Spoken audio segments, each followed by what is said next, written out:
sih kalau di era digital yang serba canggih ini, mengolah keuangan pribadi sangat penting guna mencapai kestabilan finansial.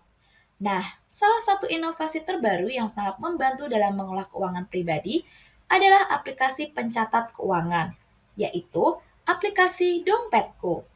Dompetku ini merupakan aplikasi pencatat keuangan yang dirancang untuk membantu mengelola keuangan kita dengan mudah dan efisien. Tapi, kalian tahu nggak gimana cara menggunakan aplikasi Dompetku dan apa saja fitur-fiturnya? Nah, di video ini, kelompok 4 bakal kasih tahu ke kalian tutorial cara menggunakan aplikasi Dompetku dan apa saja fitur-fiturnya.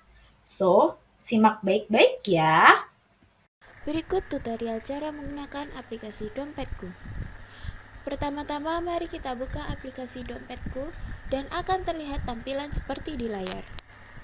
Fitur utama akan langsung terlihat ketika membuka aplikasi Dompetku, yaitu fitur transaksi. Cara menggunakan fitur ini adalah: pertama, adanya fitur tambah transaksi yang dimana terdapat dua menu, yaitu menu pendapatan dan pengeluaran.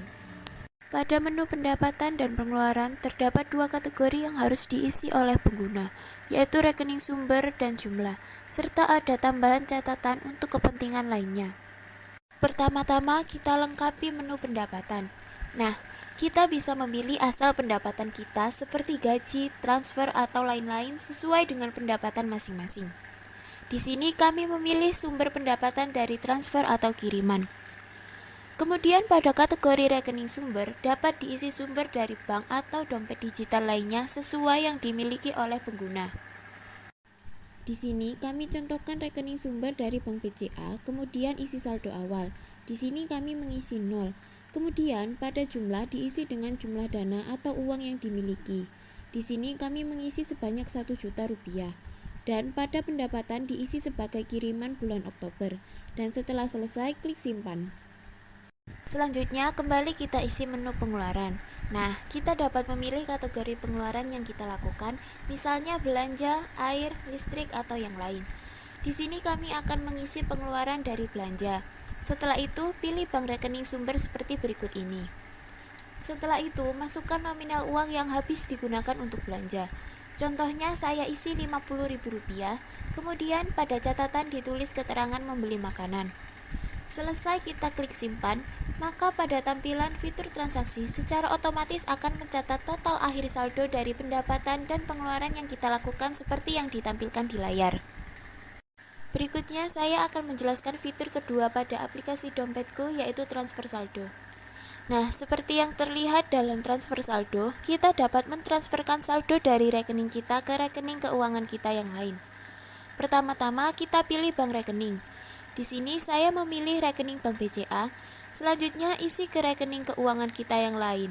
Di sini saya misalkan saya ingin mentransferkan dari rekening BCA ke rekening ShopeePay. Selanjutnya pilih logo yang sesuai dengan kategori keuangan yang dipilih. Kembali kita akan mengisi nominal uang yang akan kita transferkan ke rekening ShopeePay tersebut. Di sini kami contohkan nominal sebesar Rp200.000 dengan biaya administrator Rp0. Maka pada halaman utama akan tertera seperti di layar atas, transaksi yang baru saja dilakukan. Selanjutnya, kita di sini akan beralih ke fitur hutang. Di dalam fitur hutang terdapat dua menu, yaitu hutang dan beri pinjaman. Pertama, kita mengisi kelengkapan pada menu hutang, yaitu yang pertama adalah rekening sumber yang akan kita gunakan untuk memasukkan uang yang kita pinjam. Di sini saya akan memilih rekening sumber ShopeePay. Selanjutnya, kategori jumlah diisi dengan nominal uang yang akan atau telah kita pinjam. Di sini saya contohkan sebanyak Rp100.000. Selanjutnya ada kategori nama. Ditulis dengan nama atau sumber pinjaman kita. Contoh, di sini saya menuliskan nama Vidya. Kemudian, pada catatan opsional diisi saya menulis keterangan untuk membayar listrik. Kemudian ada fitur tanggal peminjaman serta tanggal jatuh tempo untuk pembayaran diisi sesuai kesepakatan dengan peminjam. Nah, setelah semuanya terisi dengan benar, maka kita klik simpan. Maka tampilan layar utama secara otomatis sudah mencatat transaksi yang dilakukan. Kemudian yang kedua ada menu beri pinjaman, diisi ketika kita memberikan pinjaman kepada orang lain. Untuk transaksinya, kita pilih rekening mana yang akan kita gunakan untuk memberikan pinjaman. Misalkan di sini saya memilih rekening sumber bank BCA.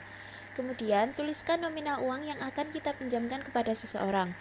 Contoh di sini saya menulis Rp50.000. Pada kategori nama, kita dapat menuliskan nama orang yang meminjam uang tersebut. Contohnya Vidya. Kemudian pada catatan opsional dapat diisi atau tidak. Di sini saya menulis untuk membeli buku. Kemudian ada tanggal pinjaman serta tanggal jatuh tempo sebagai pengingat. Setelah diisi dengan benar, kita klik simpan. Maka transaksi beri pinjaman akan segera tercatat di fitur utama seperti pada layar. Jadi, seperti itulah tutorial cara menggunakan fitur-fitur pada aplikasi Dompetku. Selain fitur-fitur tersebut, ada fitur laporan hasil dari transaksi per bulannya, kemudian ada catatan hutang dan beri pinjaman, terakhir ada pengaturan pada akun. Sekian tutorial penggunaan aplikasi Dompetku dari kami. Terima kasih sudah menonton. Jadi gimana? Sampai di sini kalian paham kan pentingnya aplikasi pencatat keuangan? Yuk buruan download aplikasi Dompetku agar finansial plan kalian lebih mudah.